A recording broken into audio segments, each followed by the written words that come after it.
Moi, ce que je souhaite aujourd'hui vous transmettre, c'est que notre ville et notre quartier, on a tous quelque chose d'important à dire, à montrer.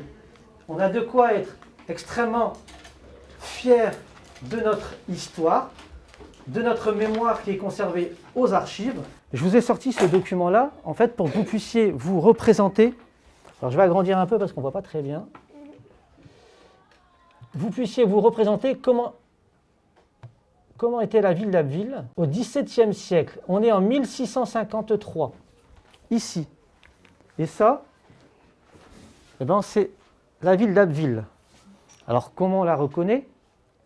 Déjà, cet édifice-là, il existe toujours. C'est ça? C'est ça, exactement. C'est la collégiale Saint-Vulfranc. Donc, ce document, cette charte, elle est très importante parce que c'est l'acte, c'est le document qui fonde la commune d'Abbeville. Finalement, ça pourrait être une représentation dans le bâtiment, dans l'appartement que vous allez occuper. Alors là, je vous présente un sceau. En fait, un sceau, c'est une marque d'identification. Oui. Est-ce qu'il existe encore? Oui, tous les documents que je vous présente, tout ce que je vous montre, on les a aux archives en fait là. Dans les enveloppes, parfois, apparemment, il y avait des rois, ils tamponnaient... Eh bien oui, c'est ça qui permettait de représenter et de certifier que le document il était vrai. On va changer complètement d'époque, on va faire un grand saut dans le temps. On va se situer entre 1914 et 1918. Tu peux le dire plus fort, j'ai pas bien entendu. Exactement. Il y avait donc des militaires français qui étaient stationnés ici. On avait également des Britanniques, donc des Anglais. Donc là, Abbeville, hôpital numéro 2 stationnaire, et l'hôpital numéro 1, hôpital sud-africain général. Vous allez avoir un petit délai de réalisation, c'est-à-dire qu'il va se passer un petit peu de temps entre aujourd'hui, ce que je viens de vous dire, et votre rencontre avec les graffeurs, pour aller dans le bâtiment. Donc, mais c'est bien, ça va nous laisser du temps pour réfléchir en classe. C'est ça. Là, on a une chance incroyable avec ce projet-là. On va pouvoir réutiliser plein de choses de l'histoire de notre ville. Par exemple, qui est-ce qui savait que notre école, elle est peut-être à un endroit où avant, il y avait un hôpital militaire pour soigner les soldats? Vous le saviez, ça? Non, Qui est-ce qui savait que Abbeville, pendant plus de 100 ans, elle a été un peu administrée par les Anglais?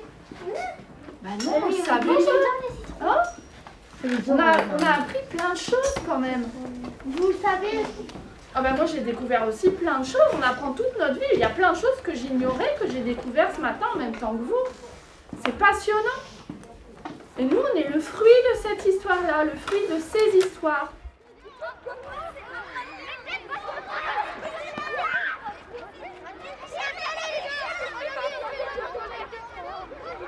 On va graffer avec les artistes qu'on a déjà rencontrés certains des documents qui nous ont été présentés en photo. Pourquoi on va faire ça? Pour le bâtiment qui va se faire détruire. Oui.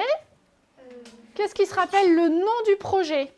Transition. Transition. Et nous, ça va être passage d'un moment de l'histoire à un autre moment de l'histoire.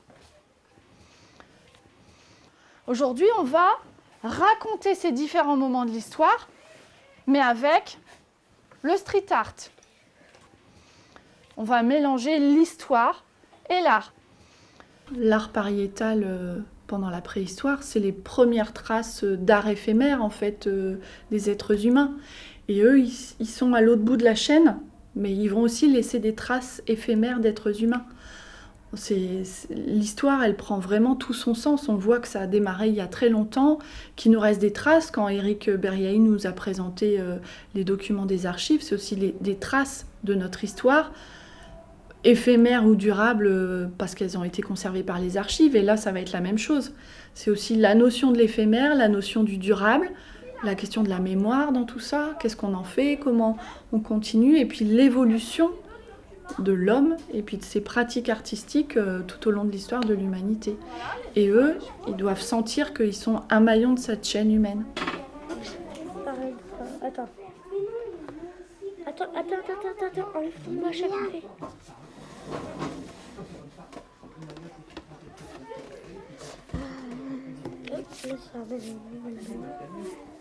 Et regardez les lettres ici, du procès du cochon. Tu te rappelles, Ethan?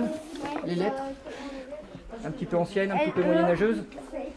Donc au lieu de faire vos lettres, vous pouvez peut-être essayer de faire des lettres un peu dans ce genre-là, en manuscrit.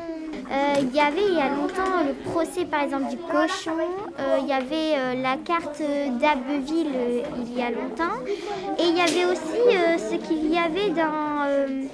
avant que l'école soit construite, il y avait un hôpital. C'est le vétérinaire qui soigne. Ça c'est le cheval, on voit bien qu'il a du bandage et des pansements. Et il a il a la selle, il a tout. Là après je vais terminer les bottes de foin. Et pour l'instant le dessin est le début, c'est le début du dessin. Voilà.